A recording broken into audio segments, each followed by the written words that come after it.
ओम सर्वधर्मस्थापकस्तं सर्वधर्मस्वरूपकः आचार्यानं महाचार्य रामकृष्णाय ते नमः।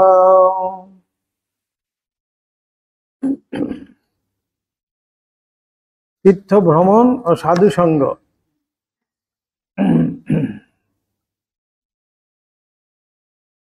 আমরা গতদিন যেটা পড়ছিলাম, পরস্পর বিরুদ্ধ ভাব ও গুণ সকলের অপূর্ব সম্মিলন, যে ঠাকুরের যেন বিশিষ্টতা, গতদিন এটা পড়েছিলাম। এবার আসছে, সমাধিস্থ হইয়া শরীর ত্যাগ হইবে ভাবিয়া ঠাকুরের গয়াধামে যাইতে অস্বীকার। গয়াধাম কেন আমরা সেই পুরনো জানি, ক্ষুদিরাম গয়া তীর্থে গিয়ে তিনি সেই স্বপ্নাদিষ্ট হয়েছিলেন। ভগবান বলছেন, আমি তোমার ঘরে আসব, তোমার সেবা নেব। তাই সেখান থেকেই বলা হয় যে গয়ার সেই বিষ্ণু মন্দির বা গয়া ধাম হলো গিয়ে ঠাকুরের যেন উৎস স্থান।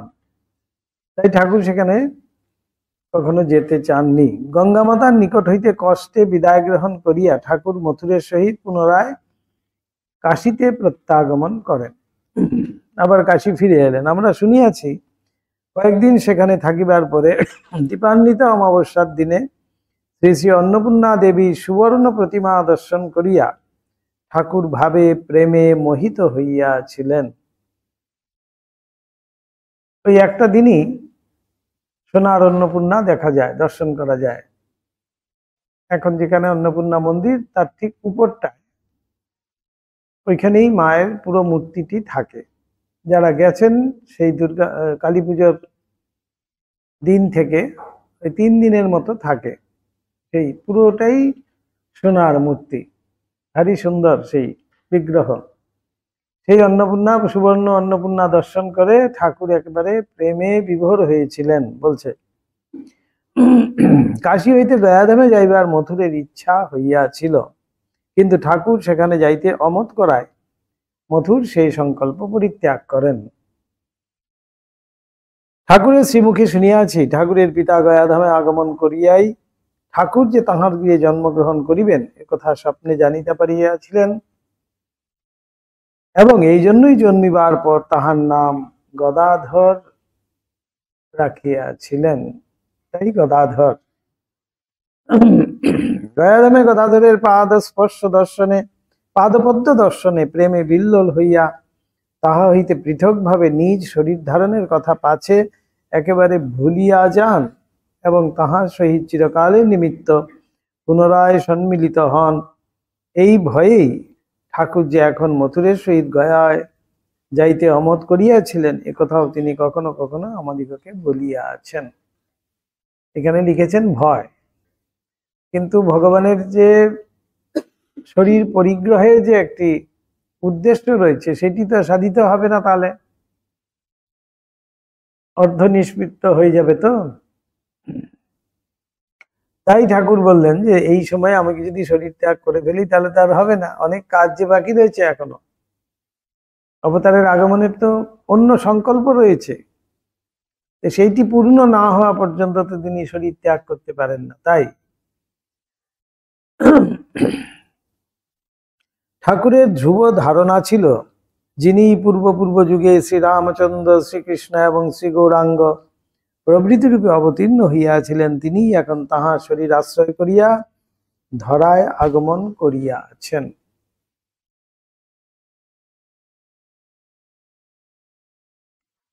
ঠাকুরের ধারণা ছিল, এখানে মহারাজ বলছেন ঠিকই, ঠাকুর তো সবই জানতেন।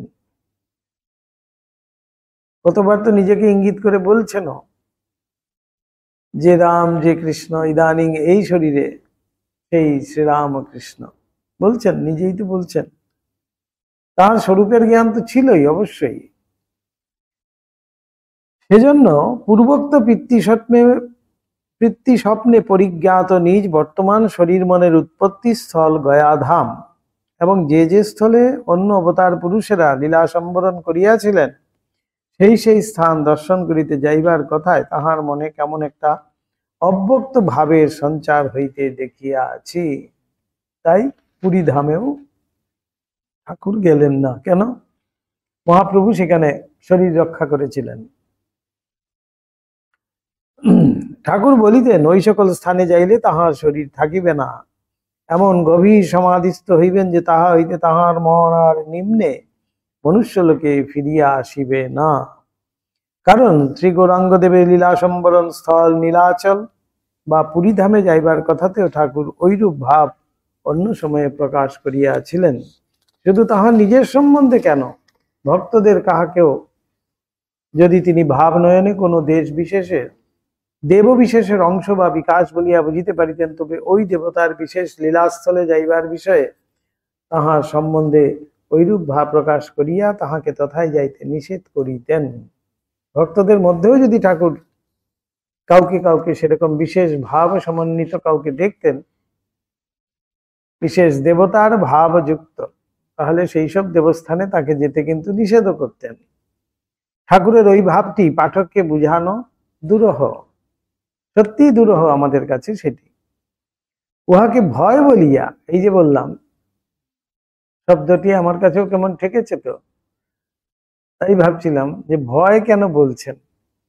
এই দুরূহ বলেই কিন্তু এবার লীলা প্রসঙ্গকার বলছেন শব্দটি ভয় বলিয়া আমরা এখানে উল্লেখ করিলাম, যুক্তিসঙ্গত নহে। কারণ সামান্য সমাধিমান পুরুষেরাই যখন দেহি কিরূপে মৃত্যুকালে শরীরটা ছাড়িয়া যায়, জীবৎকালেই তাহার অনুভব করিয়া মৃত্যুকে কৌমার যৌবনাদি দেহের পরিবর্তন সকলের ন্যায় একটা পরিবর্তন বিশেষ বলিয়া দেখিতে পাইয়া নির্ভয় হইয়া থাকেন, তখন ইচ্ছা মাত্রে এই গভীর সমাধিমান অবতার পুরুষেরা যে একেবারে মৃত্যুঞ্জয় হইয়া থাকেন, ইহাতে আর বিচিত্র কি?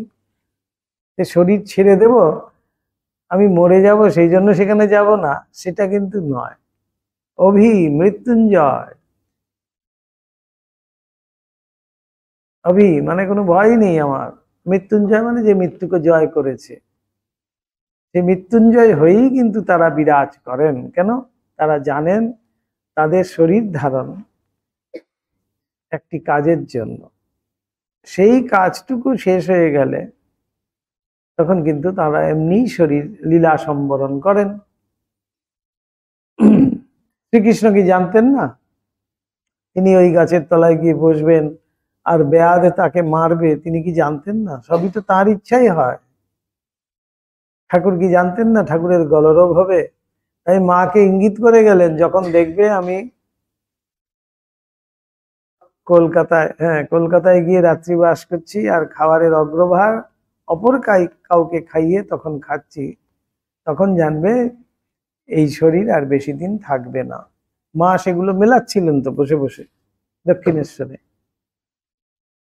এইগুলো সবই কিন্তু তাদের জানা আছে। তাই এখানে ভয় বলিয়া নির্দেশ করাটা বলছেন আমাদের ওই হিসেবে বলা, যাতে আমাদের বুঝতে সুবিধে হয়।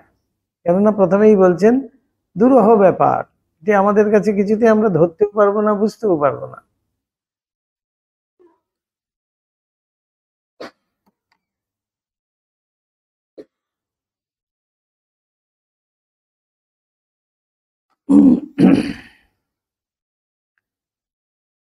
বলছেন মৃত্যুঞ্জয় হইয়া থাকেন, ইহাতে আর বিচিত্র কি? উহাতে তো সাধারণের ন্যায় শরীরটা রক্ষা করিবার বা বাঁচিবার আগ্রহ বলিতে পারি না। কিন্তু আমাদের ঠিক উল্টোটা, আমরা কোন দিন মরবো, কিভাবে মরবো জানি না, কিন্তু আমরা চিরজীবন বেঁচে থাকতে চাই। এই হয়েছে গন্ডগোল। তার জন্যই ওষুধ খাচ্ছি, এই করছি সেই করছি, খুব সাবধানে চলাফেরা করছি, ব্যায়াম করছি, যোগা করছি, অনবরত গিয়ে ডাক্তারকে দেখাচ্ছি, বলে প্রত্যেক মাসে গিয়ে ডাক্তারের চেক আপ করতে হবে। যাই করো না কেন, ওই যতটুকু লেখা রয়েছে অতটুকুই, কিচ্ছু করার নেই। তাহলে কি করব না? অনেকেই প্রশ্ন করতে পারেন তো, যে তাহলে কি শরীরের যত্ন নেব না? তা নয়। স্বামীজি বলছেন গীতা পাঠ অপেক্ষা ফুটবল খেলা কেন ভালো? শরীর চর্চা অবশ্যই করতে হয়। কেন? শরীর যখন চর্চা করি আমরা, শরীর যদি ফিট না থাকে মনটি কিন্তু ফিট থাকে না। শরীর সুস্থ যখন থাকে তখন মনটাও কিন্তু সুস্থ থাকে। তাই সুস্থ মনেই তো ভগবানের চিন্তা করা যায়। তাই শরীরকে ঠিক রাখা, ওই উদ্দেশ্যে আমি আরো দীর্ঘ জীবন বেঁচে থাকবো, আরো দীর্ঘ জীবন ধরে ভোগ করব এই সংসারে, সেই জন্য শরীরটা আমার ভালো থাকুক, সেটা করলে ভুল। শরীরটা আমার কেন ভালো থাকবে? যাতে আমি এই ভালো শরীরে, সুস্থ মনে, সুস্থ শরীরে তার চিন্তা করতে পারি। যতদিন এই শরীরে আছি ততদিনের মধ্যেই আমাকে যা করার করে নিতে হবে। ওই হিসাবে যখন আমরা শরীরকে যত্ন করি তখন কিন্তু সেটি ভালো বলাই হচ্ছে। তাই আমাদের অবশ্যই শরীর চর্চা করতে হবে, পরিমিত আহার আদি করতে হবে, নিয়মিত জীবন হতে হবে। অনিয়মিত জীবন বেশি দিন ভালো থাকে না। ভালো থাকে না মানে আয়ুর কথা কিন্তু এখানে বলা হচ্ছে না। আমি বিছানায় পড়ে আছি, পেট কামড়াচ্ছে, মাথা কামড়াচ্ছে, তা আমি কি আর ভগবানের চিন্তা করতে পারবো? আরে দূর তেরি ভগবান, এখন আমার পেটের যা যন্ত্রণা করছে এখন ভগবানের কথা, মাথায় যা যন্ত্রণা করছে আর ভগবান, দাঁতে যা চিনচিন করছে, দাঁতে ব্যথা হলে কি আর ভগবানের কথা ভাবা যায়? মারাত্মক, সারাক্ষণ ওইখানে মন পড়ে আছে। সেই জন্য শরীর চর্চা। তাই শরীরটি আমার ভালো থাকবে কেন? এই সংসার ভোগ করবে বলে তা কিন্তু নয়। এই শরীর দিয়ে বহু জন্মের পুণ্য ফলে আমি এই মনুষ্য শরীর ধারণ করেছি, মনুষ্য শরীর লাভ করেছি আমার সুকৃতি বলেই কিন্তু। তাই সেই শরীরেই আমি যাতে ভগবান লাভ করতে পারি, অন্য কোনো শরীরে কিন্তু ভগবান লাভ সম্ভব নয়। মানব শরীর এমন, বলছে উৎকৃষ্ট, ভগবান পর্যন্ত মানব শরীর ধারণ করে আসে। দেখুন অবতাররা সব মানব শরীর ধারণ করে এসছেন। তারা তো একটা কিম্ভূত কিমাকার রূপ নিয়েও আসতে পারতেন মানুষের কাছে, আসেননি। মানুষের রূপেই কিন্তু তারা এসছেন। তাই বলা হচ্ছে মানুষ হলো গিয়ে শ্রেষ্ঠ জীব। অন্যান্য এত যে জীবকুল আছে আমাদের ভূতবর্গ, আর কারুর দ্বারাই কিন্তু ভগবান লাভ সম্ভব নয়, একমাত্র মনুষ্য শরীরেই সম্ভব। তাই বলছেন উৎকৃষ্ট জন্ম হলো গিয়ে মনুষ্য জন্ম। তাই মনুষ্য জন্মটা যাতে আমরা হেলায় নষ্ট না করি, তাই জন্য বলা হচ্ছে সেই শরীরকে সুস্থ রাখতে হবে, মনটাকে সুস্থ রাখতে হবে। কেন? সেই শরীরেই যাতে আমি ঈশ্বরের সাধন করতে পারি, ঈশ্বরকে জানতে পারি, আমি আমার স্বরূপকে যেন জানতে পারি। এই হলো গিয়ে উদ্দেশ্য মনুষ্য শরীর ধারণের। তাই এখানে বলছেন দেহের পরিবর্তন সকলের নাই, একটা পরিবর্তন বিশেষ বলিয়া দেখিতে পাইয়া নির্ভয় হইয়া থাকেন। তারাই তো একমাত্র মৃত্যুঞ্জয় হতে পারেন, এটাতে আর বিচিত্র কিছু নেই। কিন্তু উহাকে ইতর সাধারণ নয় শরীরটা রক্ষা করিবার বা বাঁচিবার আগ্রহ বলিতে পারি না। কারণ ইতর সাধারণে যে ঐরূপ আগ্রহ প্রকাশ করে সেটা স্বার্থ সুখ বা ভোগের জন্য। পরিষ্কার বলে দিচ্ছেন এখানে লীলা প্রসঙ্গকার যে আমরা শরীরটাকে কেন যত্ন নেই? স্বার্থ সুখ, আমি ভালো থাকবো, আমার শরীরটি ভালো থাকবে, ওপরে যে খুশি করুক গে, আমি যেন ভালো থাকি, আমি যেন ভালো খাই। কেন? আমার আরো অনেক ভোগ করার বাকি রয়েছে বাবা। এমনটি যাতে না হয় আমার দাঁত নাই বলে কালী পূজাই বন্ধ, তাই নয়? এই স্বার্থ সুখ ছাড়া আর কিছু নয়। কালী পুজো কেন করছে? পাঁঠা মাংস খাবে বলে, পাঁঠা বলি হবে, পাঁঠা বেশ সুন্দর করে কদিন খাবে। বলছে না এখন আর দাঁত নাই, সেই জন্য কালী পুজোও করি না। এই হয়েছে আমাদের খুব করুণ অবস্থা, স্বার্থ সুখ এবং ভোগের জন্য। কিন্তু যাহাদের মন হইতে যাহাদের মন হইতে স্বার্থপরতা চিরকালের মতো ধুইয়া পুঁচিয়া গিয়াছে, তাহাদের সম্বন্ধে আর ও কথা খাটে না। যাদের মধ্যে নিঃস্বার্থপরতা এসে গেছে, যারা শুধুমাত্র জানে যে আমি এই পৃথিবীতে কেন আছি, বহুজন হিতায় বহুজন সুখায়, আমার দ্বারা অনেক কিছু করতে হবে, আমার দিয়ে এই শরীরটা দিয়ে আমি অনেক কিছু করতে হবে, কেন? আমার নিজের জন্য নয়, বহুজনের জন্য। বহুজন হিতায় বহুজন সুখায় যে থাকতে পারে, সেই হলো গিয়ে একমাত্র স্বার্থ শূন্য। তবে ঠাকুরের মনের পূর্বোক্ত ভাব আমরা কেমন করিয়া বুঝাইব? তাই বলছেন, এখানে ভয় ছাড়া আর কি বলা যায়? ঠাকুরের এমন যে দুরূহ ভাব, গয়াধামে গেলেন না, পুরী ধামে গেলেন না, কেন? সেটাতে দুরূহ, আমরা কিভাবে আর তাহলে বোঝানো যায় সেটা? আমাদের অভিধানে আমাদের মনে যে সকল ভাব ওঠে, তাহাই বুঝাইবার প্রকাশ করিবার উপযোগী শব্দ সমূহ পাওয়া যায়, তাই নয়? দেখেন, রেগে গেলে আমাদের শব্দ বের হয় না, কিন্তু কেন বলুন তো? তখন অভিধান হারিয়ে ফেলে। যদি শান্ত শিষ্ট খুব সুন্দর করে আমরা খুব শান্ত, হচ্ছে না, খুব শান্ত হয়ে থাকি, তখন দেখবেন আমাদের অভিধান থেকেও নানান রকম শব্দও কিন্তু বের হয়। আছে না, অনেকে দেখবেন রেগে গেলে খুব ঘং ঘং ঘং ঘং ঘং ঘং করছেন, কিছু বলতে আর পারছে না, শব্দ বেরোচ্ছে না, তো সব ভুলে গেছে, খালি রেগে গজ গজ করছে, এরকম হয়ে যায়।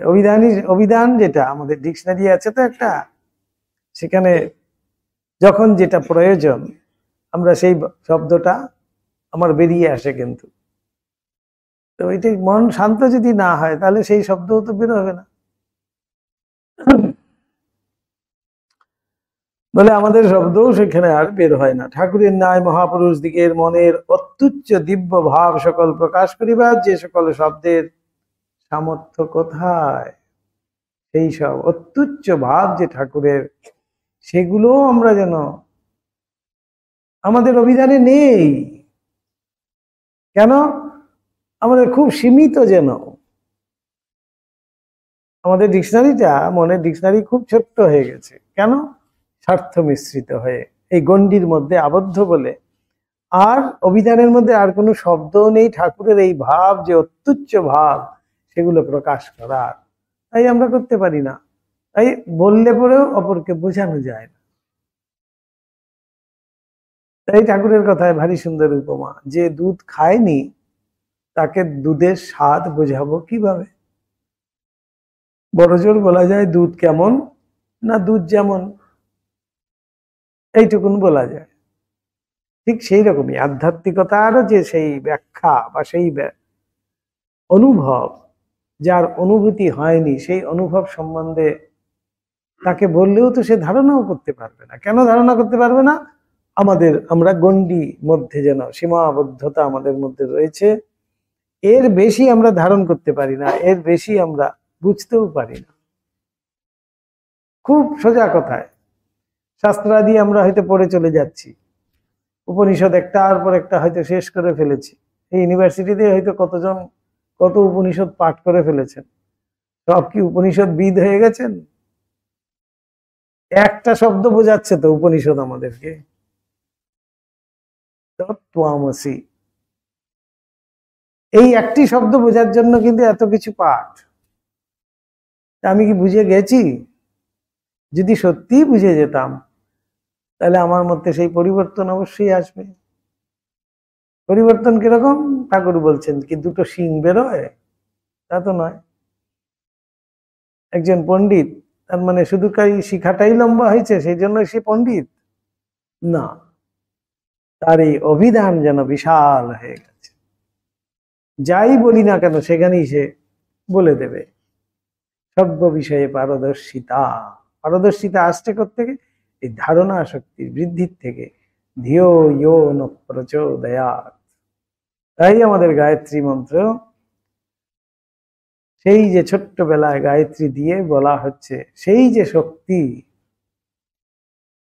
সাবিত্রী মণ্ডলের মধ্যে যেই শক্তি রয়েছে, সেই শক্তি আমার মধ্যেও আসুক, আমার মধ্যে সেই ধী শক্তি জাগরিত হোক। ধী মানেই সেই ধারণ করার শক্তি আমার মধ্যে জাগরিত হোক। তাই ধিয়ো ইয়ো ন প্রচোদয়াৎ বলা হচ্ছে।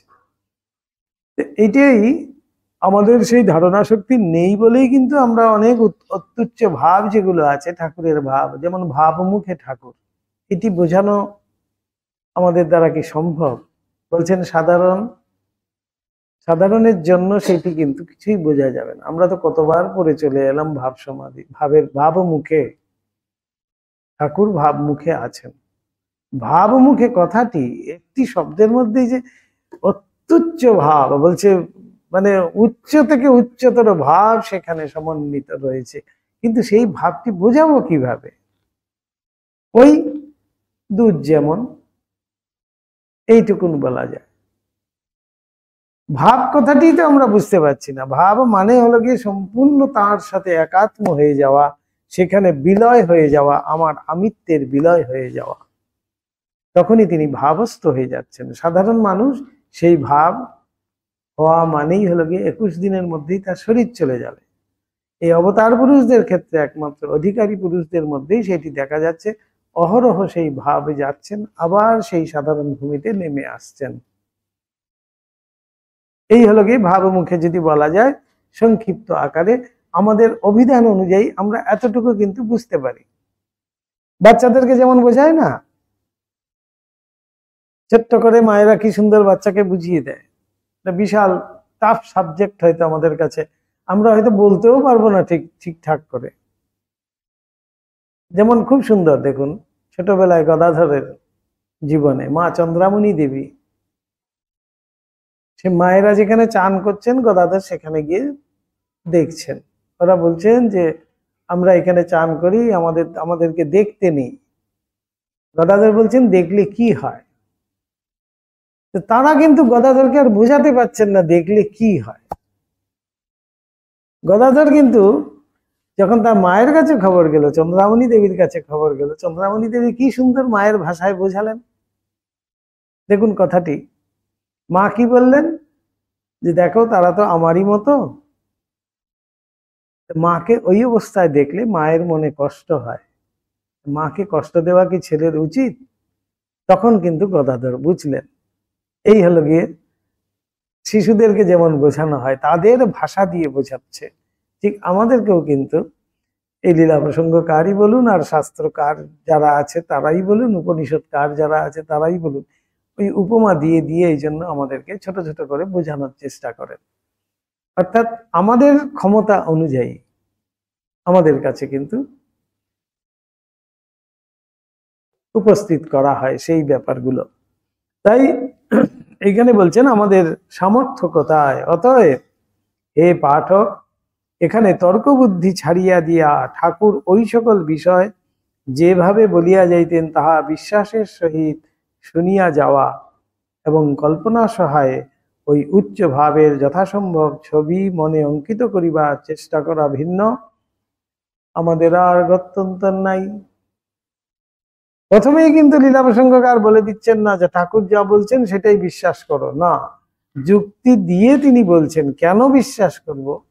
এই যে আমাদের সেই সামর্থ্য নাই বোঝার, তাই একটি মাত্র আমরা উপায় আমাদের আছে যে তিনি যা বলেছেন তাকে যদি ভগবান মনে থাকি বলে থাকি, মানি তাকে, তাহলে তিনি যা বলে গেছেন সেইটাকেই বিশ্বাস করে আমাকে ধরতে হবে।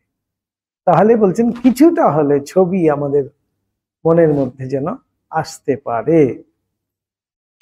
ঠাকুর বলিতেন এবং শাস্ত্রেও ইহা নানা দৃষ্টান্ত পাওয়া যায় যে যে প্রকাশ যেখান হইতে বা যে বস্তু বা ব্যক্তি হইতে উৎপন্ন হয়, সেই প্রকাশ পুনরায় সেই স্থলে বা সেই বস্তু বা ব্যক্তির বিশেষ সমীপাগত হইলে তাহাতেই লয় হইয়া যায়। কি সুন্দর কথা দেখুন শাস্ত্রের, আমাদের মতো করে শাস্ত্রও বুঝাতে চাইছেন। অর্থাৎ উৎস একটা উৎস, তো সেখান থেকে সেটা প্রকাশ হয়েছে, সেটা সৃষ্টি হয়েছে। সেই সৃষ্ট বস্তু যখন আবার উৎসের কাছাকাছি আসে, তখন উৎসের সাথে কিন্তু সে বিলয় হয়ে যায়, তার আর আলাদা কোনো প্রকাশ তখন দেখা যায় না। এইভাবেই এইবার ঠাকুরের এই গয়াধাম এবং পুরীধামে না যাওয়ার কারণটাকে বোঝাচ্ছেন। কত সুন্দর দেখুন, ব্রহ্ম হইতে জীবের উৎপত্তি বা প্রকাশ। কেন বলছেন আমাদের শাস্ত্র ব্রহ্মবিদ ব্রহ্মৈব ভবতি? কেন বলছেন? সেই উৎস ব্রহ্মের থেকেই জীবের সৃষ্টি। যখন সেই সৃষ্ট বস্তু জীব, আমি বুঝতে পারলাম যে আরে আমি তো সেই ব্রহ্ম, তাহলে আর আমার নিজস্বতা রইল না, আমার এই দেহবোধও থাকলো না, আমি কিন্তু ব্রহ্মের সাথে বিলয় হয়ে গেলাম। অর্থাৎ সেই উৎস ব্রহ্ম, ব্রহ্মের থেকে সৃষ্ট হলো গিয়ে জীব। তাহলে জীব যখন বুঝতে পারলো যে আমি উৎসের থেকেই এসছি, উৎসের যেই কাছাকাছি আসছে সে, তখনই কিন্তু সে ব্রহ্মের সাথে লীন হয়ে গেল। তাই বলা হচ্ছে ব্রহ্মবিদ ব্রহ্মৈব ভবতি। যে ব্রহ্মবিদ অর্থাৎ যে ব্রহ্মকে জেনেছে, সে নিজেই তো ব্রহ্ম হয়ে গেল, সে নিজেই ব্রহ্ম হয়ে যায়। তাই স্বামীজি আমাদেরকে কি বলছেন? আমাদের মধ্যে সেই দেবত্ব রয়েছে, শুধু তার প্রকাশ। যেই মুহূর্তে আমার মধ্যে সেই দেবত্বের প্রকাশ হলো, সেই মুহূর্তে আমিও কিন্তু দেবতা হয়ে গেলাম। তখন আর আমি ভাবলাম যে আমি অমুক চন্দ্র অমুক, আমার এমন এমন এই এই পরিচয়, আমি এই দেখতে এরকম, এত ফুট লম্বা, এত কেজি ওজন, এত সালে জন্ম, এখন এত বয়স, বৃদ্ধ, যুবা, কৈশোর, এগুলো তখন আর আমার বলতে কিছু থাকছে না। ঠাকুরের ক্ষেত্রে অহরহ সেইটি কিন্তু দেখা যাচ্ছে। ঠাকুর কি বলছেন? আমি তো কিছু জানি না, আমার মা জানেন। এই যে কথাটি এত সোজাভাবে আমাদের কাছে উপস্থাপন করছেন, কথাটির মানেই কিন্তু তাই, তার নিজস্বতা বলতে কিছুই নেই। তাই কোথায় সেই মনটা যখন উঠে চলে যাচ্ছে, তিনি নামানোর জন্য বলছেন আমি জল খাবো। আমিও বলছেন না জল খাবো, খাবো অর্থাৎ এই শরীরটা খাবে বলছে, আমি খাবো, জিলেপি খাবো, তামাক খাবো, যেই বলছেন ও বহু কষ্ট করে যেন মনটাকে ওই উপর জায়গার থেকে নামিয়ে এনে এই দেহটার মধ্যে আনছেন। তাহলে এখান থেকেও আমরা ধারণা করতে পারি কি অত্যুচ্চ সেই ভাব, অতি উচ্চ, অত্যুচ্চ, অতি উচ্চ ভাবকে বলা হচ্ছে অত্যুচ্চ। তাই এখানে আমাদের এই জন্যই এত সুন্দর করে লীলা প্রসঙ্গকার একটু একটু করে দেখুন স্টেপ ওয়াইজ নিয়ে আসছেন, আমাদের বুদ্ধির যাতে গোচর হয়। সেই জীব আবার জ্ঞান লাভ দ্বারা তাহার সমীপাগত হইলে তাহাতে লীন হইয়া যায়। আমি এই শরীরেই, আমি যখন জানতে পারবো আমি সেই দেবতা, তাহলে আমি তো দেবতার সাথে লীন হয়ে গেলাম। তখন তাকে বলা হবে দেব মানব। তখনই সে মানুষ রূপে দেবতা হয়ে গেল। তাই শাস্ত্রের কথা ব্রহ্মবিদ ব্রহ্মৈব ভবতি। একজন ব্রহ্মবিদকে দেখা মানে ব্রহ্মকে দেখাও সমান। ব্রহ্ম যে বলছে ব্রহ্মকে দেখা যায় না, একজন ব্রহ্মবিদ কাউকে যদি আমি দর্শন করতে পারি, তাহলে তো ব্রহ্মের দর্শন হয়ে গেল আমারও। কত সুন্দর যুক্তি দিয়ে দেখুন। তাহলে তাহলে ব্রহ্ম দেখা যায়, নিশ্চয়ই দেখা যায়, সেই অর্থেই দেখা যায়। একজন ব্রহ্মবিদ কাউকে যদি আমি দেখি, একজন দেব মানব কাউকে যদি দেখি, তাহলে কি দেবতার দর্শন হয়ে গেল, ব্রহ্মের দর্শন হয়ে গেল। এখন শুধু সেই দর্শন করলেও আমার তো আর আমিও ব্রহ্ম হলাম না, আমি দেবতা হলাম না। তাই ঠাকুর নিজে শরীর ধারণ করে দেখিয়ে দিয়ে গেলেন সাধন ভজন করে যে একজন সামান্য মানুষ থেকে কিভাবে দেবমানব হওয়া যায়। না হলে তার জীবনে সাধনের কি প্রয়োজন, তার জীবনে এই আকুলতা ব্যাকুলতার কি প্রয়োজন। তিনি তো আগের থেকেই রয়েছেন। তাই লীলা প্রসঙ্গকার আমরা প্রথম যখন শুরু করি সেখান থেকেই আমরা পড়ে আসছি। তো লীলা প্রসঙ্গকার প্রথমেই তুলে ধরছেন অবতার পুরুষরা তারা যখন সাধন ভজন করছেন, তো সেই সাধন ভজনের কি প্রয়োজন। তাই বলছেন লাউ কুমড়োর ফুল, আগে ফল তারপরে ফুল। অন্যান্য সবাইতেই কিন্তু সব কিছুর মধ্যেই প্রথমে ফুল, সেই ফুল পুষ্ট হলে পরে তারপরে ফল। তাই অবতার পুরুষরা নিজে তাদের স্বরূপ সম্বন্ধে সম্পূর্ণ জ্ঞাত, তারা নিজেও জানেন। কিন্তু যেহেতু তারা শরীর ধারণ করে এসছেন, সাধারণ মানব থেকে কিভাবে দেবমানবে পৌঁছানো যায়, নিজেকে নিজে দেবমানবে উন্নীত করা যায়, ঠাকুর সেটি সাধন ভজন করে আমাদেরকে আদর্শ স্বরূপে সামনে দিয়ে গেছেন, ছাঁচ তৈরি করে দিয়ে গেছেন। তাই ঠাকুর বলছেন আমি 16 টাং করেছি, তোরা 1 টাং কর। এই ছাঁচ কিন্তু ঠাকুর নিজে কষ্ট করে তৈরি করে দিয়ে গেছেন। সেই ছাঁচের মধ্যে আমি যদি নিজেকে ফেলতে পারি, তাহলে আমারও জীবন কিন্তু সেইভাবে ছাঁচে ঢালা মূর্তি যেমন হয় ঠিক সেরকম আকার ধারণ করতে পারি।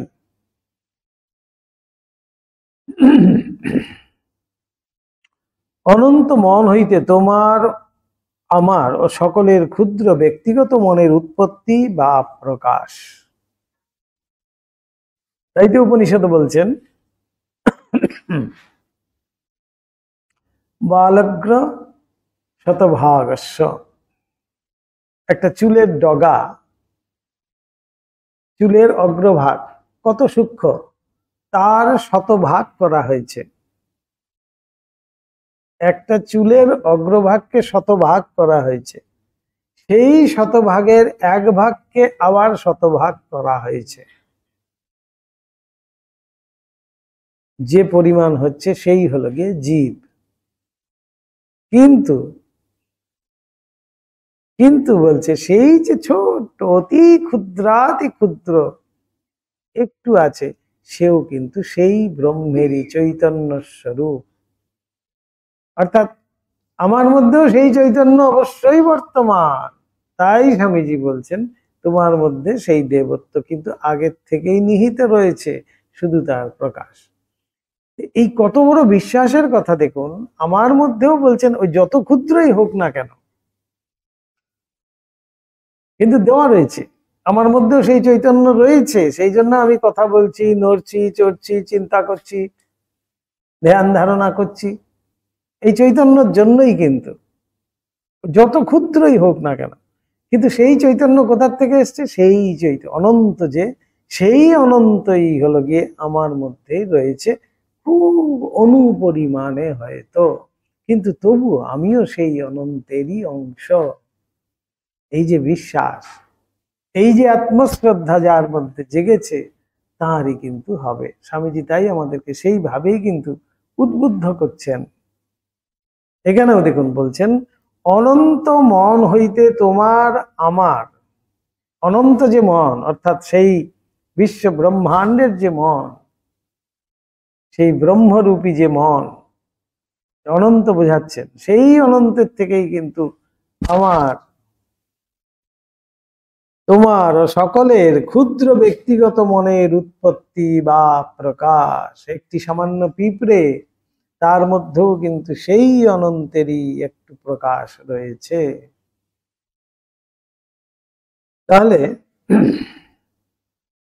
আমাদের ভিতর কাহারও সেই ক্ষুদ্র মন, নির্লিপ্ততা, করুণা, পবিত্রতা প্রভৃতি সদ্গুণ সমূহের বৃদ্ধি করিতে করিতে সেই অনন্ত মনের সমীপাগত বা সদৃশ হইলেই তাহাতে লীন হইয়া যায়।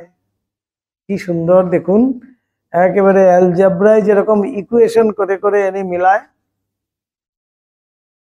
লীলা প্রসঙ্গকার শরৎ মহারাজ কি সুন্দর একটু একটু একটু করে স্টেপ ওয়াইজ করে করে আমাদেরকে বোঝাচ্ছেন।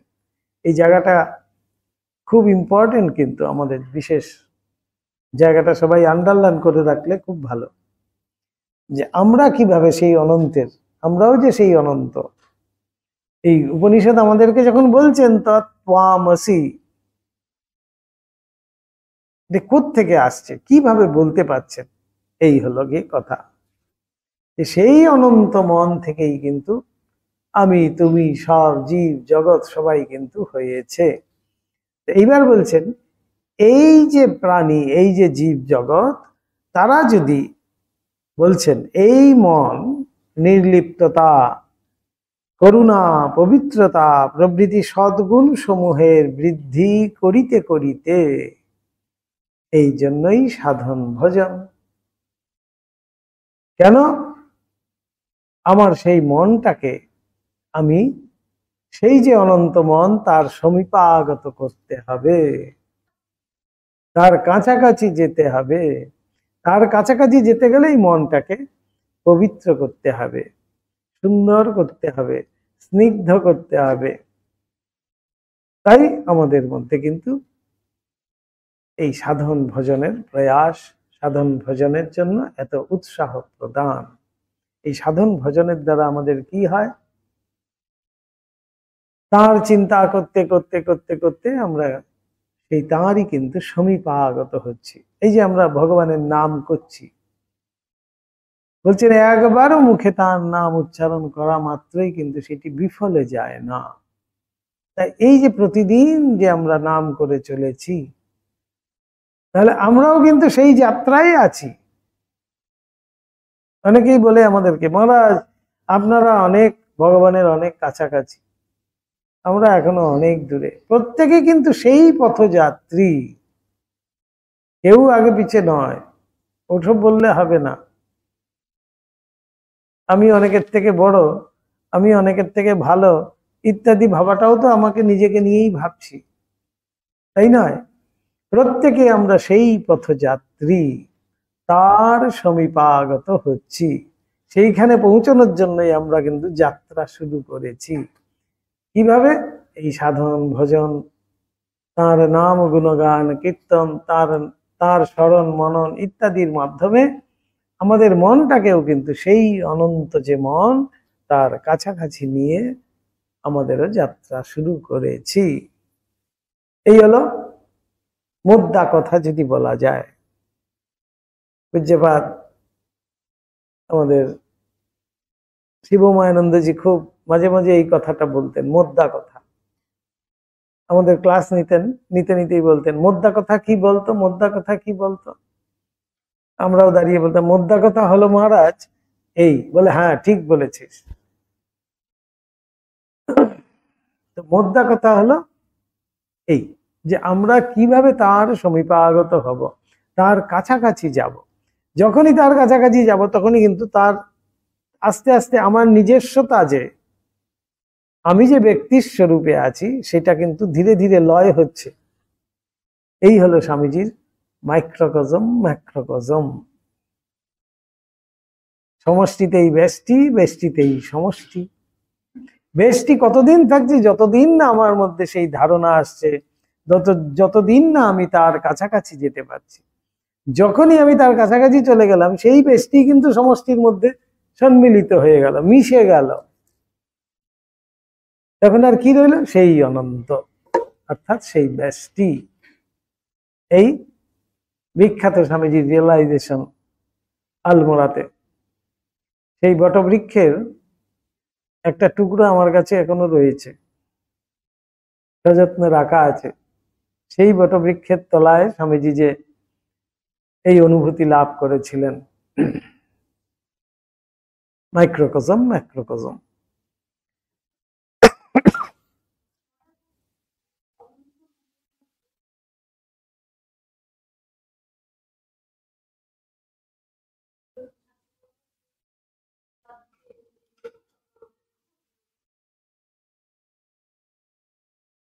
এই যে বললাম, এই জন্যই তো সাধন ভোজন। সাধন ভোজন কি, সাধন ভোজন কি শুধুমাত্র হরিনামের জন্য হরিনাম করবো আর নাচবো, তা তো নয়। সাধন ভোজনের প্রয়োজন কেন? ওই যে বলছেন, সংস্কার, আসবে না মায়া, প্রারব্ধ। প্রারব্ধ কত জন্মের সব পুটলি নিয়ে জন্মগ্রহণ করেছি, তাই যেগুলো আসছে একটা একটা করে। তাই এইসবের মধ্যে দিয়ে, সদ্গুণের মধ্যে দিয়ে আমাদের মনটাকে সেইভাবে শুদ্ধিকরণ করতে করতে করতে করতে আমরা সেই অনন্তের কাছাকাছি যেতে হবে। সূর্য হইতে পৃথিবীর বিকাশ। আবার দেখুন আরেকটা উপমা দিচ্ছেন, সেই পৃথিবী আবার কোন রূপে সূর্যের সমীপাগত হইলেই তাহাতে লীন হইয়া যাইবে। সূর্যের থেকেই ছিটকে বেরিয়ে এসছিল তো, সমস্ত গ্রহরা তো সূর্যের চারিদিক থেকেই, এই জন্য চারিদিকে ঘুরছে, সূর্যের চারিদিকে। সূর্য কিন্তু ঘুরছে না। আমরা বলি না সূর্য উঠবে, সূর্য ডুবে গেছে, কিন্তু না, সূর্য এক জায়গায় আছে। খুব বিজ্ঞানের মতে খুব ধীরে ধীরে সূর্য একটু হলেও ঘুরছেন বলা হয়, কিন্তু অন্যান্য গ্রহগুলোই সূর্যের চারিদিকে ঘুরছে। কেন? সূর্যের আকর্ষণে। সূর্যের থেকেই তো বেরিয়ে এসছিল সমস্ত গ্রহ, তাই সূর্যের কাছাকাছি যেই যাবে আবার সূর্যের সাথে কিন্তু বিলীন হয়ে যাবে। তাই বলছেন, অতএব বুঝিতে হইবে ঠাকুরের ওইরূপ ধারণার নিম্নে আমাদের অজ্ঞাত কি একটা ভাববিশেষ আছে, এবং বাস্তবিক যদি গদাধর বলিয়া কোনো শব্দ বা ব্যক্তিবিশেষ থাকেন, এবং ঠাকুরের শরীর মনটার উৎপত্তি ও বিকাশ তাহা হইতে কোনো কারণে হইয়া থাকে, তবে ওই উভয় পদার্থ পুনরায় সমীপাগত হইলে যে পরস্পরের প্রতি প্রেমে আকৃষ্ট হইয়া একত্র মিলিত হইবে, এ কথায় যুক্তি বিরুদ্ধই বা কি আছে? যদি সেই গদাধর বিষ্ণুকে আমি ভাবি, সেখান থেকেই তিনি যদি এসে থাকেন, তাহলে সেখানে গেলে পরেই তিনি কিন্তু প্রেমে আবিষ্ট হয়ে একাত্ম হয়ে যাবে, অর্থাৎ শরীর ধারণা সম্ভব হবে না। সেখানেই এবার সিদ্ধান্তে পৌঁছলেন লীলা প্রসঙ্গকার। অবতার পুরুষেরা যে ইতর সাধারণ জীবের ন্যায় নহেন, এ কথা আর যুক্তিতর্ক দ্বারা বুঝাইতে হয় না। তাহাদের ভিতর অচিন্ত কল্পনাতীত শক্তি প্রকাশ দেখিয়াই জীব অবনত মস্তকে তাহাদিগকে হৃদয়ের পূজা দান ও তাহাদের শরণ গ্রহণ করিয়া থাকে। খুব স্বাভাবিক। মহর্ষি কপিলাদি ভারতের তীক্ষ্ণ দৃষ্টি সম্পন্ন দার্শনিকগণ ঐরূপ অদৃষ্ট পূর্ব শক্তিমান পুরুষদিগের জীবন রহস্য ভেদ করিবার অশেষ চেষ্টা করিয়াছেন। কি কারণে তাহাদের ভিতর দিয়া ইতর সাধারণ অপেক্ষা সমধিক শক্তি প্রকাশ হয়, এ বিষয় নির্ণয় করিতে যাইয়া তাহারা প্রথমেই দেখিলেন সাধারণ কর্মবাদ ইহার মীমাংসায় সম্পূর্ণ অক্ষম। কর্মবাদ দিয়ে তো তাকে ব্যাখ্যা করা যায় না, কারণ ইতর সাধারণ পুরুষের অনুষ্ঠিত শুভাশুভ কর্ম স্বার্থ সুখান্বেষণেই হইয়া থাকে, কিন্তু ইহাদের কৃত কার্যের আলোচনায় দেখা যায় যে উদ্দেশ্যের একান্ত ভাব। সাধারণ মানুষের ক্ষেত্রে কি বলছেন? আমি আমার নিজের যদি কোনো ইন্টারেস্ট না থাকে তাহলে কিন্তু কোনো কাজই করি না। কিন্তু অবতার পুরুষদের দেখা গেছে তারা যাই করছেন সেটি কিন্তু বহুজন হিতায় বহুজন সুখায়। প্রতিটি পাদ বিক্ষেপ তাদের বলা হচ্ছে আমাদের কল্যাণার্থে। ঠাকুরের ক্ষেত্রেই আমরা তো দেখতে পাচ্ছি, প্রতিটি ক্ষেত্রে তিনি যা যা করে গেছেন সমস্ত আমাদের কল্যাণার্থে।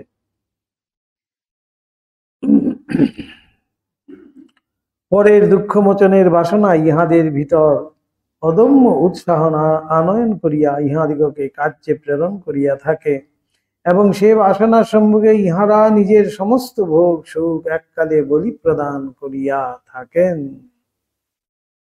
এই ঠাকুরের জীবনেই বলুন, মায়ের জীবনেই বলুন, স্বামীজির জীবনেও বলুন, আমরা তাই কিন্তু দেখছি। যখন জীবন আলোচনা করছি, অনুধ্যান করছি, প্রতিটি ক্ষেত্রে মায়ের ক্ষেত্রে আমরা দেখতে পাই তিনি সেই কঠিন সংসার জীবন পালন করছেন, কঠিন থেকে কঠিনতর।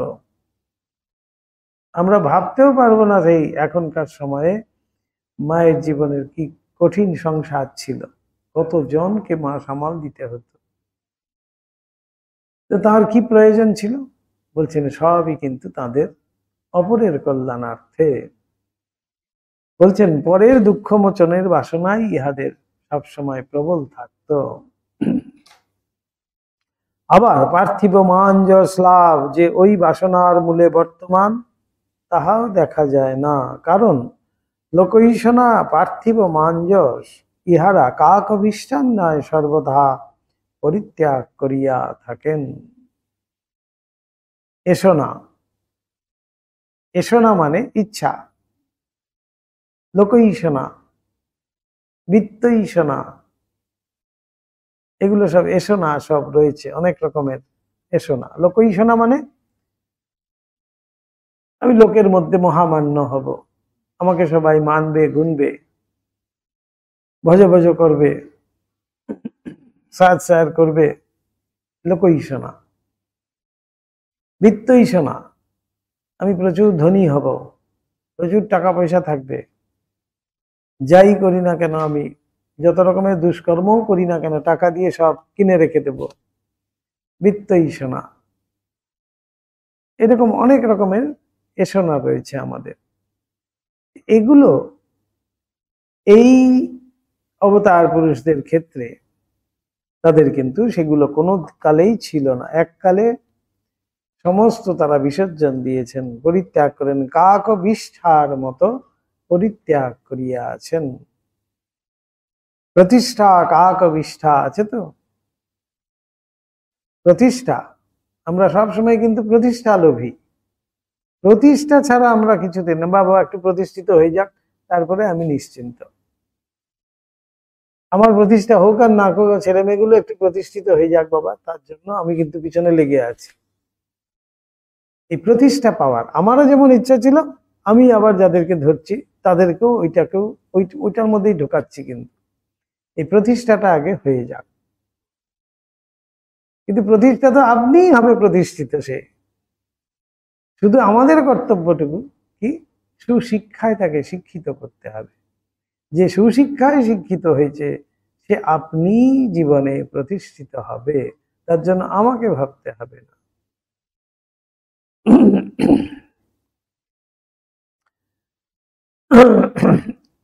দেখো না, নর ও নারায়ণ ঋষিদ্বয়, শ্রীকৃষ্ণ বলছেন না অর্জুনকে যে তুমি তুমি জানো না, তুমি অনেক জন্ম ধরে আমি তোমার সাথে আছি, তুমি আর আমি একসাথে ছিলাম। এই নরনারায়ণ বদরিকা আশ্রমে নরনারায়ণ পর্বত আছে তো এখনো, নরনারায়ণ তারা তপস্যা করেছিলেন দীর্ঘদিন ধরে। এই অর্জুন আর কৃষ্ণই কিন্তু নরনারায়ণ। ঋষিদ্বয় বহুকাল বদরিকা আশ্রমে তপস্যায় কাটাইলেন জগতের কল্যাণ উপায় নির্ধারণের জন্য। কেন? তারা কল্যাণ উপায় করবেন বলে। আমরা কি করি, শুধু নিজের উপায় কিভাবে করব সেই জন্য চোখ বন্ধ করে হয়তো ভাবি ঘরে বসে বসে যে আমার কিভাবে উপায় ঠিক করব। শ্রীরামচন্দ্র প্রাণের প্রতিমা সীতাকে পর্যন্ত ত্যাগ করিলেন প্রজাদিগের কল্যাণের জন্য। শ্রীরামচন্দ্র সম্বন্ধে একটি কথা রয়েছে তো, পুরুষোত্তম মর্যাদা, মর্যাদা পুরুষোত্তম রাম। কিভাবে মর্যাদা দেখাচ্ছেন? এই রামের ক্ষেত্রে দেখা যাচ্ছে রাজা রামচন্দ্র এবং প্রতিপতি রামচন্দ্র, এই দুটোর মধ্যে সংঘাত। রাজা রামচন্দ্র এবং পতি রামচন্দ্র এই দুটোর মধ্যে সংঘাত হলো যখন সীতা দেবীকে নিয়ে কথা উঠলো। সীতার অগ্নি পরীক্ষা হয়ে গেছে, প্রাণ সমপ্রিয়া সীতা। শ্রীরামচন্দ্র কি জানতেন না সীতা দেবী কে? তার আবার অগ্নি পরীক্ষা কেন? প্রজানুরঞ্জক। শ্রীরামচন্দ্র কি রাজা হিসেবে প্রজানুরঞ্জক। কেন এই রাম রাজ্য বলতে কথাটি আসছে? রাম রাজ্য মানে সবাই খুব আনন্দে আছে, তার কোনো অভিযোগ নেই, ওটাকেই কিন্তু বলা হচ্ছে রাম রাজ্য। রাম রাজ্য শব্দটি আমরা তো অনেক সময় ব্যবহার করি, ও রাম রাজত্ব চলছে বাবা, তার মানে সবাই খুব আনন্দে আছে। রাম রাজত্বের কথাটি এসছেই, শব্দটি এসছেই হলো কি সেই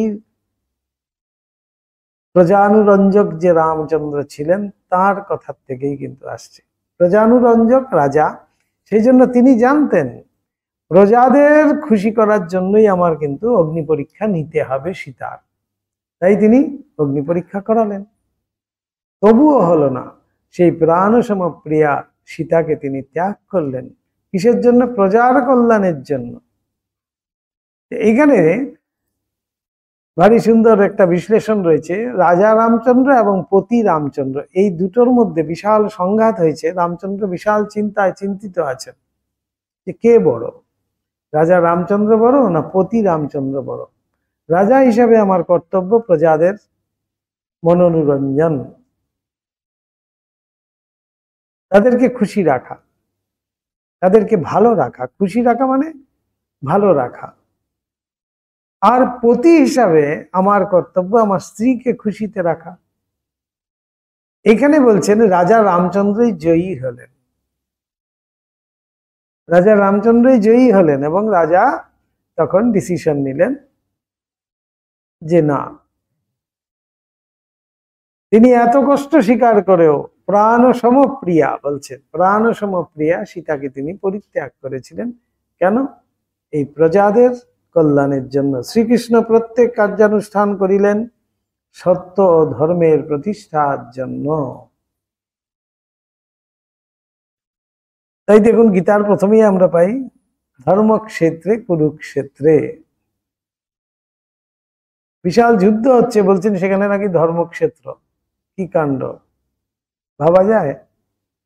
রক্তক্ষয়ী যুদ্ধ চলবে, প্রথম শুরু হচ্ছে গীতার আমাদের শ্লোক যে ধর্মক্ষেত্রে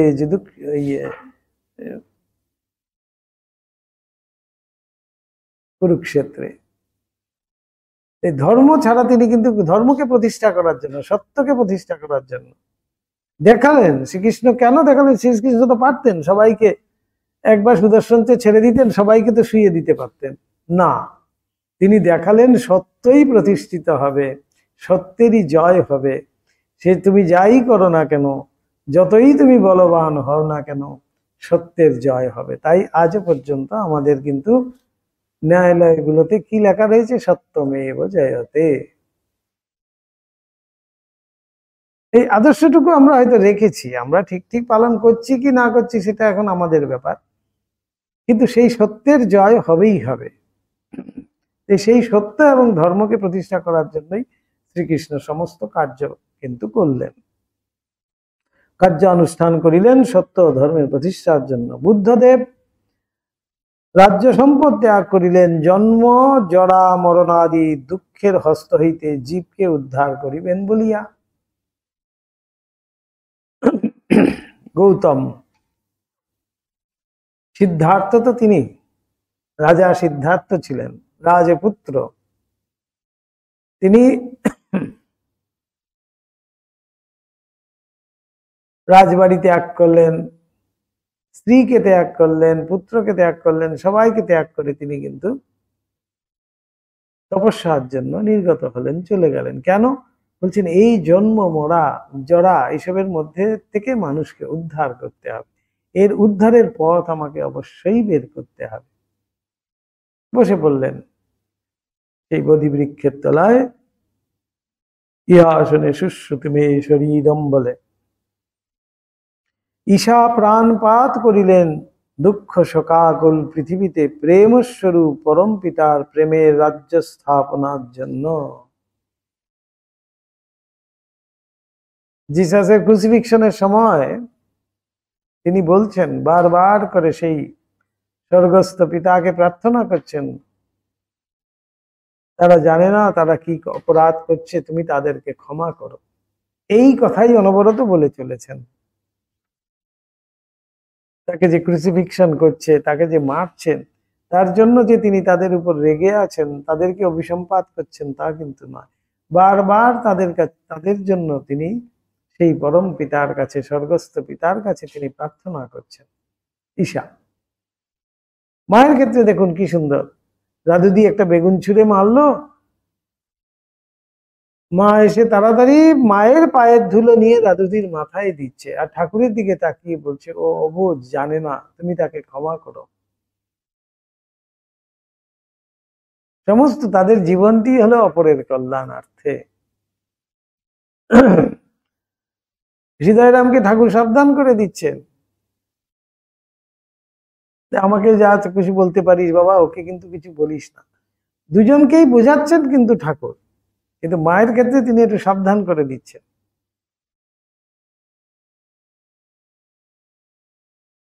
মোহাম্মদ অধর্মের বিরুদ্ধেই তরবারি ধারণ করিলেন। শঙ্কর অদ্বৈতানুভবেই যথার্থ শান্তি, জীবকে কথা বুঝাইতেই আপন শক্তি নিয়োগ করিলেন। অদ্বৈতানুভূতি অর্থাৎ সেই অদ্বৈত জ্ঞানই হলো গিয়ে চরম জ্ঞান, চূড়ান্ত জ্ঞান। এই জ্ঞান লাভ করাই হলো গিয়ে চরম শান্তির পথ। এই এতক্ষণ যেটা বললাম, সেই অনন্তের সাথে বিলীন না হওয়া পর্যন্ত আমাদের সেই শান্তি নাই। সেই অনন্তকে জানা, নিজে নিজেকে জানা, নিজের পরিচয়, নিজের স্বরূপ জানা, এটি হলো গিয়ে অদ্বৈতানুভূতি। শ্রী চৈতন্য একমাত্র শ্রীহরির নামেই জীবের কল্যাণকারী সমস্ত শক্তি নিহিত রইয়াছে জানিয়া সংসারের ভোগ সুখে জলাঞ্জলি দিয়া উদ্দাম তাণ্ডবে হরিনাম প্রচারে জীবন উৎসর্গ করিলেন। যেই নামেতেই সব, এই নাম কীর্তনের মধ্যে দিয়ে তুমি উদ্ধার হয়ে যাবে। তাই সেই প্রেমে মত্ত হয়ে সেই একমাত্র নাম তুমি সার করো। কোন স্বার্থ ইহাদিগকে ওই সকল কার্যে প্রেরণ করিয়াছিল? এখানে প্রশ্ন হতে পারে, তো কি স্বার্থই ছিল যে তাদেরকে এইসব বহুজন হিতায় বহুজন সুখায় তাদেরকে এই কাজ করতে বলেছিল? কোন আত্মসুখ লাভের জন্য ইহারা জীবনে এত কষ্ট স্বীকার করিয়া গিয়াছেন? দার্শনিকগণ আরো দেখিলেন, অসাধারণ মানসিক অনুভবে মুক্ত পুরুষ দিগের শরীরে যে সমস্ত লক্ষণ আসিয়া উপস্থিত হয় বলিয়া তাহারা শাস্ত্র দৃষ্টে স্বীকার করিয়া থাকেন, সে সমস্ত ইহাদের জীবনে বিশেষভাবে বিকশিত। কাজেই ওই সকল পুরুষ দিগকে বাধ্য হইয়াই এক নূতন শ্রেণীর অন্তর্গত করিতে হইল। সাংখ্যকার কপিল বলিলেন, ইহাদের ভিতর এক প্রকার মহৎ উদার লোকৈষণা বা লোক কল্যাণ বাসনা থাকে। সেজন্য ইহারা পূর্ব জন্মের তপস্যা প্রভাবে মুক্ত হইয়াও নির্বাণ পদবীতে অবস্থান করেন না, প্রকৃতিতে লীন হইয়া থাকেন, বা প্রকৃতিগত সমস্ত শক্তি তাহাদের শক্তি, এই প্রকার বোধে এক কল্পকাল অবস্থান করিয়া থাকেন। সেই কপিল সেই কথাই বলছেন, অর্থাৎ সাংখ্যকার। এবং এই জন্য ইহাদের মধ্যে যিনি যে কল্পে ঐরূপ শক্তি সম্পন্ন বলিয়া আপনাকে অনুভব করেন, তিনি সে কল্পে অপর সাধারণ মানবের নিকট ঈশ্বর বলিয়া প্রতীত হন। সাংখ্যকাররা এমন ভাবে এই অবতার পুরুষদের ব্যাখ্যা করছেন, কারণ প্রকৃতির ভিতর যত কিছু শক্তি আছে সে সমস্তই আমার বলিয়া যাহার বোধ হইবে, তিনি সে সমস্ত শক্তি ইচ্ছামতো প্রয়োগ ও সংহার করিতে পারিবেন। আমাদের প্রত্যেকের ক্ষুদ্র শরীর মনে প্রকৃতির যে সকল শক্তি রহিয়া আছে, সে সকলকে আমরা আমার বলিয়া বোধ করিতেছি বলিয়াই আমরা যেমন উহাদের ব্যবহার করিতে পারিতেছি, তাহারাও তদ্রূপ প্রকৃতির সমস্ত শক্তি সমূহ তাহাদের আপনার বলিয়া বোধ করায় সে সমস্ত ইচ্ছা মতো ব্যবহার করিতে পারিবেন। আমাদের এই ছোট্ট, আমাদের মধ্যেও সেই শক্তি রয়েছে, কিন্তু এখান থেকেই প্রমাণ। নাহলে আমার গরম লাগছে কোত্থেকে, ঠান্ডা লাগছে কোত্থেকে, খিদে পাচ্ছে কোত্থেকে, জল তেষ্টা পাচ্ছে কোত্থেকে? এই প্রকৃতিগতই। কিন্তু আমার মধ্যে সেই সেন্স কাজ করছে, তো সেই জন্য আমাদের মধ্যেও কিন্তু সেটা রয়েছে, কিন্তু সেই অনন্তটার মধ্যে আমরা তো নেই বলে আমাদের এতটা নেই। কিন্তু যেই দিন আমি জানবো এই সমস্ত প্রকৃতির শক্তি আমার মধ্যেই বর্তমান, তখন এই আমি ইচ্ছা মাত্রে কিন্তু প্রকৃতিকেও চেঞ্জ করে দিতে পারবো। সেটাই বলা হচ্ছে। ব্যবহার করতে পারবো বলছেন, আমাদের মধ্যে যতটুকু আছে ততটুকু কিন্তু আমরা সমস্ত ব্যবহার করছি সেই অনুযায়ী। সাংখ্যকার কপিল এইরূপে সর্বকাল ব্যাপী এক নিত্য ঈশ্বরের অস্তিত্ব স্বীকার না করিলেও এক কল্প ব্যাপী সর্বশক্তিমান পুরুষ সকলের অস্তিত্ব স্বীকার করিয়া তাহাদিগকে প্রকৃতি লীন আখ্যা প্রদান করিয়াছেন। প্রকৃতি লীন, প্রকৃতি লীন মানে প্রকৃতি তার হাতের মুঠোয়, প্রকৃতির তিনি অধিকারী হয়ে বসে আছেন, প্রকৃতি লীন। তাই তাকে কিভাবে আখ্যা দিয়েছেন? সাংখ্যকারগণ বলছেন প্রকৃতি লীন। তারা অবতার বলছেন না, ভগবান বলছেন না, সেই কল্পের জন্য তারা প্রকৃতি লীন পুরুষ।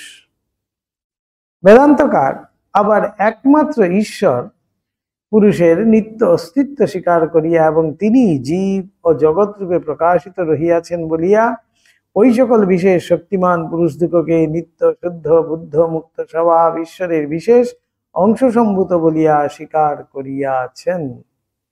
শুধু তাহাই নহে, এইরূপ পুরুষেরা লোককল্যাণকর এক একটি বিশেষ কার্যের জন্যই আবশ্যক মতো জন্মগ্রহণ করেন এবং তদুপযোগী শক্তি সম্পন্ন হইয়া আসেন দেখিয়া ইহাদিগকে আধিকারিক নাম প্রদান করিয়াছেন।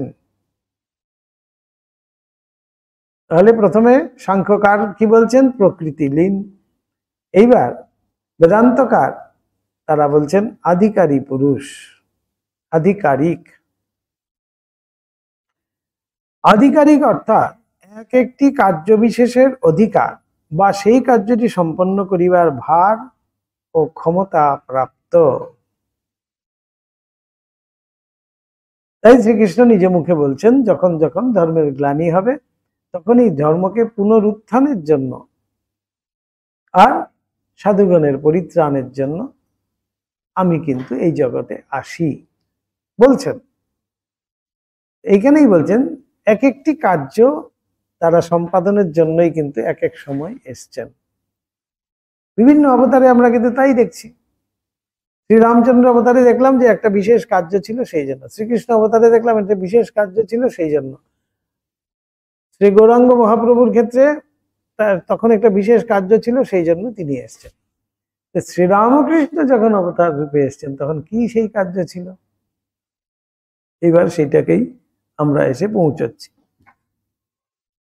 তো আধিকারিক পুরুষ তাদেরকে বলা হচ্ছে।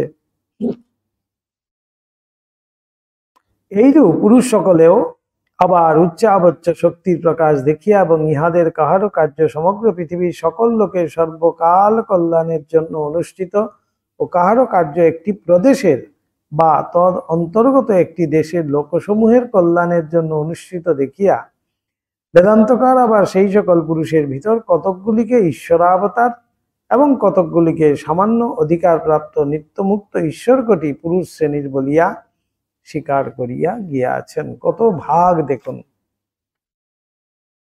বেদান্তকারের ওই মতকে ভিত্তিরূপে অবলম্বন করিয়াই পুরাণকারেরা পরে কল্পনা সহায়ে অবতার পুরুষদিগের প্রত্যেকে কে কতটা ঈশ্বরের অংশ সম্ভূত ইহা নির্ধারণ করিতে অগ্রসর হইয়া ওই চেষ্টার একটু বাড়াবাড়ি করিয়া বসিয়া আছেন। এবং ভাগবতকার কি বলছেন? এতে চংসকলা পুংস কৃষ্ণস্তু ভগবান স্বয়ং। ভাগবতকার কি বলছেন? কৃষ্ণ থেকেই সমস্ত সৃষ্টি হয়েছে, অংশ অবতার সব, কিন্তু কৃষ্ণস্তু ভগবান স্বয়ং। ভগবান যদি বলতে হয় কৃষ্ণকেই বলা হচ্ছে। ভাগবতকার এইভাবে একটু বেশি করিয়া বসিয়া আছেন, বলছেন ওই চেষ্টার একটু বাড়াবাড়ি করিয়া বসিয়া আছেন ইত্যাদি বচন প্রয়োগ করিয়া আছেন। আমরা ইতিপূর্বে পাঠককে এক স্থলে বুঝাইতে চেষ্টা করিয়াছি যে গুরু ভাবটি স্বয়ং ঈশ্বরেরই ভাব। আগে আমরা গুরু ভাব পড়ে এসছি। ঈশ্বরেরই একটি ভাব হলো গিয়ে গুরু ভাব। অজ্ঞানমোহে পতিত জীবকে উহার পারে স্বয়ং যাইতে অক্ষম দেখিয়া তিনি অপার করুণায় তাহাকে উহা হইতে উদ্ধার করিতে আগ্রহবান হন। পরম কারুণিক বলা হয়। করুণায় বিগলিত হয়ে তিনি মানুষ হয়ে আমাদের সামনে অবতার রূপে আসেন আমাদেরকে উদ্ধার করার জন্য। এটি তার করুণা বলা হচ্ছে। ঈশ্বরের এই করুণাপূর্ণ আগ্রহ এবং তদ ভাবাপন্ন হইয়া চেষ্টাদি শ্রীগুরু ও গুরু ভাব। এই যে আমরা গুরু মূর্তি সম্বন্ধে অনেকেই জিজ্ঞেস করি, তো এই হলো কি গুরু মূর্তি। তাই গুরু আর ইষ্টে কিন্তু কখনো কোনো ভেদ নেই।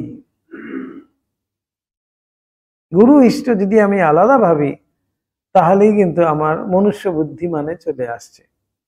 সেই জন্যই অনেকেই বলেন না যে আমার তো ঠাকুর মা স্বামীজি বসানো আছে ঠাকুর ঘরে, আমি কি গুরু এখনো শরীরে আছেন, আমি কি গুরুর ছবি আমার আসন ঠাকুরের আসনে বসাতে পারবো, মালা দিতে পারবো, ফুল দিতে পারবো? যা বাবা, এ তো শিশু সুলভ প্রশ্ন। তার মানেই আমি গুরুকে মনুষ্য বুদ্ধিতে দেখছি, ঠাকুরকে ঈশ্বর বুদ্ধিতে দেখছি। এই দুই ভাবে দেখছি, তার মানেই আমার কিছুই হলো না। গুরু বলতে আর কেউ কিন্তু তিনি নন, তিনি সেই ভগবানের একটি রূপ মাত্র। তাই গুরুতে কখনো মানুষ বুদ্ধি করতে নেই। ইতর সাধারণ মানবের ধরিবার বুঝিবার সুবিধার জন্য সেই গুরুভাব কখনো কখনো বিশেষ বিশেষ নরাকারে আমাদের নিকট আবহমান কাল হইতে প্রকাশিত হইয়া আসিতেছে। নরাকারে মানব শরীরে, মানবের মতো হয়ে, আমারই মতো মানুষের শরীর ধারণ করে তিনি গুরু রূপে আমাদের সামনে আবহমান কাল থেকে, চিরাচরিত এটা কিন্তু আজকের নয় এই প্রথা, আবহমান কাল হইতে আমাদের মধ্যে আসেন। সেই সকল পুরুষকে এই জগৎ অবতার বলিয়া পূজা করিতেছে। অতএব বোঝা যাইতেছে অবতার পুরুষেরাই মানব সাধারণের যথার্থ গুরু। গুরুকে এই অবতার পুরুষরাই। আধিকারিক পুরুষদিকে শরীর মন সেজন্য এমন উপাদানে গঠিত দেখা যায় যে তাহাতে ঐশ্বরিক ভাব প্রেম উচ্চাঙ্গের শক্তি প্রকাশ ধারণ ও হজম করিবার সামর্থ্য থাকে। জীব এতটুকু আধ্যাত্মিক শক্তি ও লোকমান্য পাইলেই অহংকৃত ও আনন্দে উৎফুল্ল হইয়া উঠে। আধিকারিক পুরুষেরা ওই সকল শক্তি তদপেক্ষা সহস্র সহস্র গুণে অধিক পরিমাণে পাইলেও কিছুমাত্র ক্ষুব্ধ বা বুদ্ধিভ্রষ্ট অহংকৃত হন না। তাই বলছিলাম, ঠাকুরের জীবনে দেখা গেছে অহরহ তিনি সেই সমাধিতে যাচ্ছেন, আবার অহরহ তিনি নেবে আসছেন। বলছেন সাধারণ মানুষ তার এক কণাও যদি লাভ করে তাতেই সে কিন্তু বুদ্ধিভ্রষ্ট হয়ে যায়, অহংকৃত হয়ে যায়, তখনই পথভ্রষ্ট হয়ে যায়। কিন্তু এই আধিকারিক পুরুষ বলতে বা অবতার পুরুষের মধ্যে সেইটি সহস্র সহস্র গুণে বেশি তাদের মধ্যে সেই ভাব আসে, কিন্তু তারা এতটুকু বুদ্ধিভ্রষ্ট হয় না, অহংকৃত হয় না। জীব সকল প্রকার বন্ধন হইতে বিমুক্ত হইয়া সমাধিতে আত্মানুভবের পরম আনন্দে একবার কোন রূপে পাইলে আর সংসারে কোনো কারণেই ফিরিতে চাহে না। আধিকারিক পুরুষদিগের জীবনে সে আনন্দ যেমনি অনুভব হয় অমনি মনে হয় অপর সকলকে কি উপায়ে এ আনন্দের ভাগী করিতে পারি। পরম করুণায় তিনি আবার সেই সমাধি ভূমির থেকে নেমে আসেন। এই যে বারবার করে ঠাকুর নামছেন আমরা দেখছি, এই সমাধিতে চলে গেলেন, ভাবস্থ হয়ে গেলেন, সমাধিতে একেবারে গভীর সমাধিতে মগ্ন, স্পন্দহীন, যেন চিত্রার্পিতের ন্যায় বসিয়া আছেন। যেমন চিত্রে দেখা যাচ্ছে সেরকম ঠাকুর বসে আছেন, মাস্টারমশাইয়ের বর্ণনায় আছে। তো আবার সেই করুণায় তিনি কিন্তু আবার সেই সাধারণ ভূমিতে নেমে আসছেন। ভাবছেন যে এত আনন্দ সেখানে আমি যেটা পেয়েছি সেটা এখানে আমি এত কষ্টের মধ্যে সব জীবরা আছে, তাদেরকে দিতে হবে না, তাদেরকে জানাতে হবে না। তাই সেই পথ বাতলানোর জন্যই সেই করুণায় তিনি আবার যেন সেই সাধারণ ভূমিতে নেমে আসেন। ভগবান বলছেন না পরম কারণিক।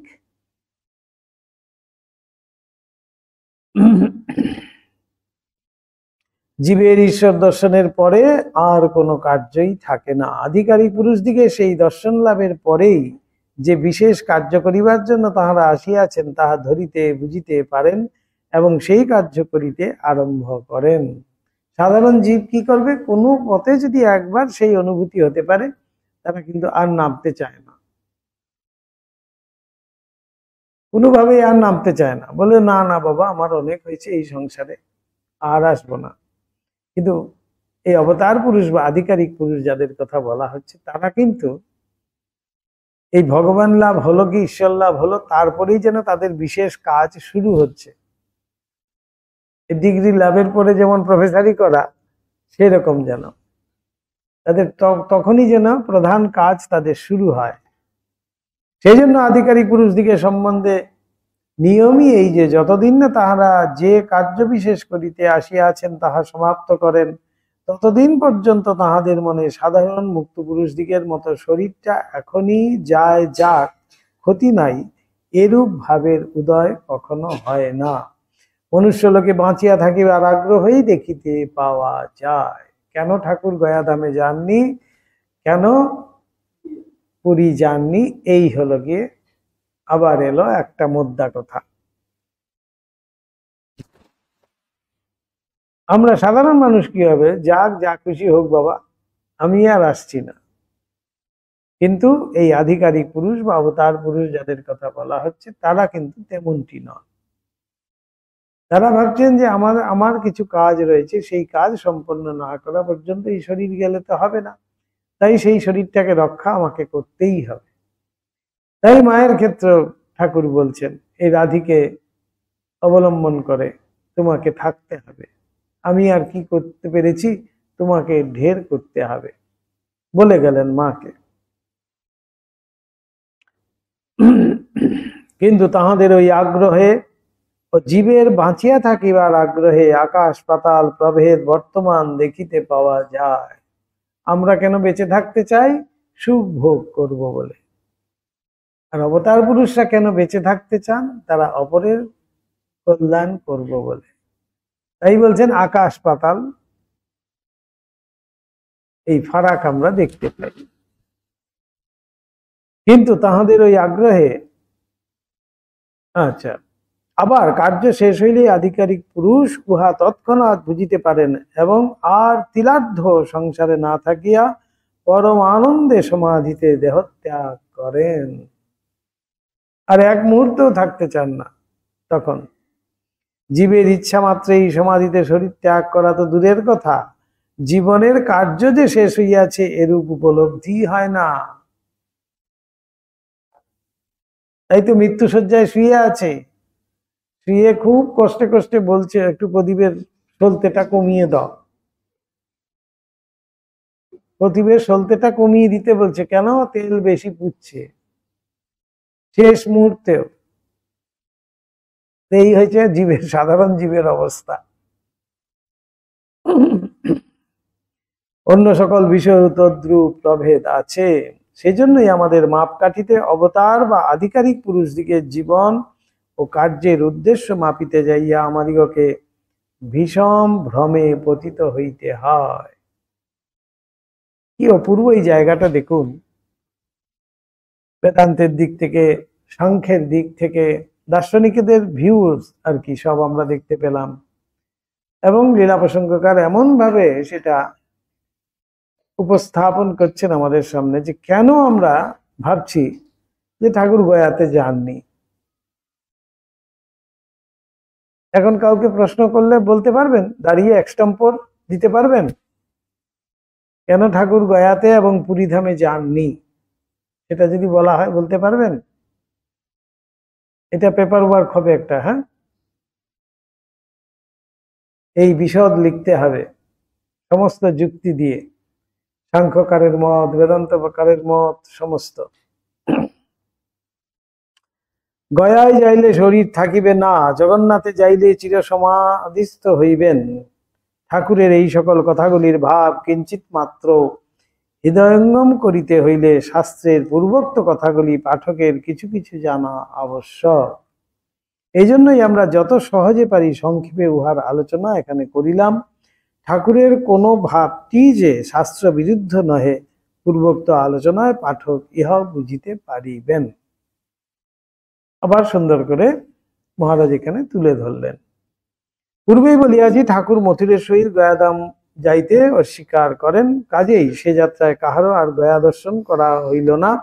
বৈদ্যনাথ হইয়া কলিকাতায় সকলে প্রত্যাগমন করিলেন। বৈদ্যনাথের নিকটবর্তী কোনো গ্রামে লোক সকলের দারিদ্র্য দেখিয়াই ঠাকুরের হৃদয় করুণাপূর্ণ হয় এবং মথুরকে বলিয়া তাহাদের পরিতোষ পূর্বক একদিন খাওয়াইয়া প্রত্যেককে একখানি বস্ত্র প্রদান করেন। একথার বিস্তারিত উল্লেখ আমরা লীলা প্রসঙ্গেই আগেই পেয়েছি। কাশী বৃন্দাবনাদি তীর্থভিন্ন ঠাকুর একবার মহাপ্রভু শ্রী চৈতন্যের জন্মস্থল নবদ্বীপ দর্শন করিতেও গমন করিয়াছিলেন। সেবারেও মথুরবাবু তাহাকে সঙ্গে লইয়া যান। শ্রী গৌরাঙ্গদেবের সম্বন্ধে ঠাকুর আমাদের এক সময় যাহা বলিয়াছিলেন তাহা হইতে বেশ বোঝা যায় যে অবতার পুরুষ দিগের মনের সম্মুখেও সকল সময় সকল সত্য প্রকাশিত থাকে না। তবে আধ্যাত্মিক জগতে যে বিষয়ে তত্ত্ব তাহারা জানিতে বুঝিতে ইচ্ছা করে অতি সহজেই তা তাহাদের মনোবুদ্ধির গোচর হইয়া থাকে। শ্রী গৌরাঙ্গের অবতারত্ব সম্বন্ধে আমাদের ভিতর অনেকেই তখন সন্দিহান ছিলেন। এমনকি বৈষ্ণব অর্থে ছোট লোক একথাই বুঝাইতেন। বৈষ্ণব মানেই একটু হয়তো নিচু স্তরের, এখনো কিন্তু আমাদের মধ্যে সেই ধারণা রয়েছে। বৈষ্ণব মানেই একটু ছেঁড়া ছেঁড়া কাপড় হবে, মাথায় তিলক আদি থাকবে, তুলসীর মালা থাকবে, সারাক্ষণ জপ করবে আর নিরামিষ খাবে, কেউ কিছু বললেও রাটি পারবে না, একটু এমনটি আমাদের কিন্তু একটা ধারণা। বৈষ্ণব মানেই হলো এরকম একটু নিচু ক্লাসের, বেশি বলিয়ে বলিয়ে কইয়ে হয় না, একটা ধারণা আমাদের। এই জন্যই বলছেন সেখানে। এবং সন্দেহ নিরসনের নিমিত্ত ঠাকুরকে অনেক সময় এই বিষয়ে জিজ্ঞাসাও করিয়াছিলেন। ঠাকুর তদুত্তরে একদিন আমাদের বলিয়াছিলেন, আমারও তখন তখন ওই রকম মনে হতো রে, ভাবতুম পুরাণ ভাগবত কোথাও কোনো নামগন্ধ নেই, চৈতন্য আবার অবতার। ঠাকুর বলছেন দেখুন,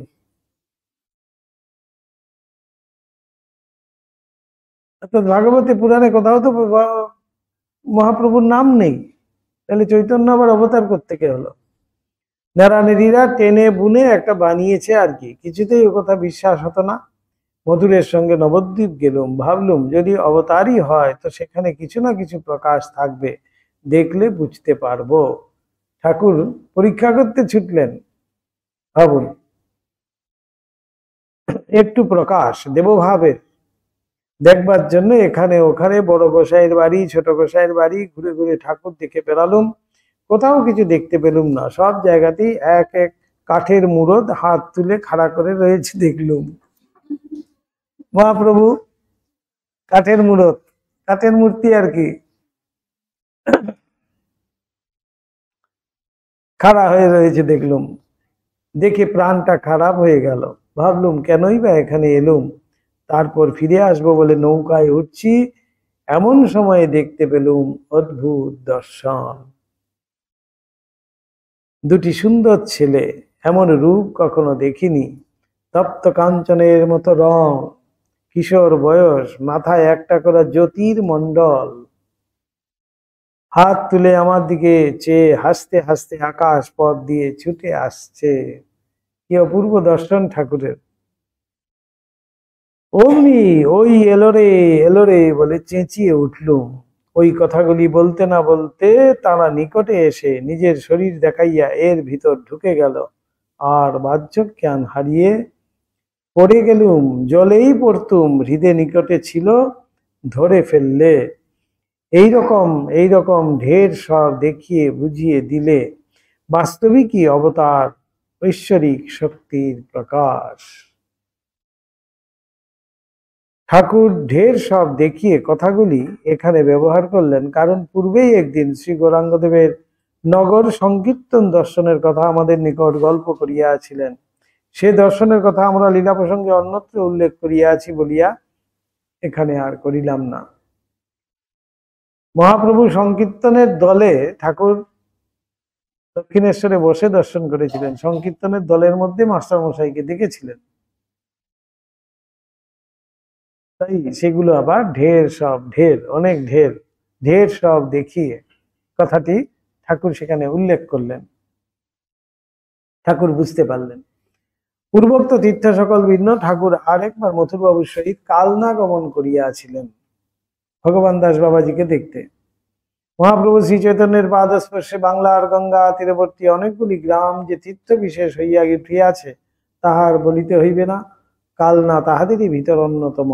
আবার বর্ধমান রাজবংশের অষ্টাধিক শত শিব মন্দির প্রভৃতি নানা কীর্তি এখানে বর্তমান থাকিয়া কালনাকে একটি বেশ জমজমাট স্থান যে করিয়া তুলিয়াছে একথা দর্শনকারী মাত্রই অনুভব করিয়াছেন। ঠাকুরের কিন্তু এবার কালনা দর্শন করিতে যাওয়ার ভিন্ন উদ্দেশ্য ছিল। এখানকার খ্যাতনামা সাধু ভগবান দাস বাবাজিকে দর্শন করাই তাহার মনোগত অভিপ্রায় ছিল। সেখানে গিয়ে চৈতন্য আসনে উঠে পড়েছিলেন ঠাকুর, আর ভগবান দাস বাবাজিকে শিক্ষা দিয়ে এসেছিলেন। কার বলেছিলেন কণ্ঠী ছিঁড়ে নিতে, ঠাকুর তাকে শিক্ষা দিয়েছিলেন। এগুলো আমরা পাবো, এখানে আছে, আরেকদিন হবে। ওম নিরঞ্জনম নিত্যম অনন্ত রূপম ভক্তানুকম্পাধিত বিগ্রহং বৈ ঈশাবতারং পরমেশমিত্যং তম রামকৃষ্ণং শিরসা নমামঃ। ওম শান্তি শান্তি শান্তি। হরি ওম তৎসৎ। শ্রীরামকৃষ্ণার্পণমস্তু।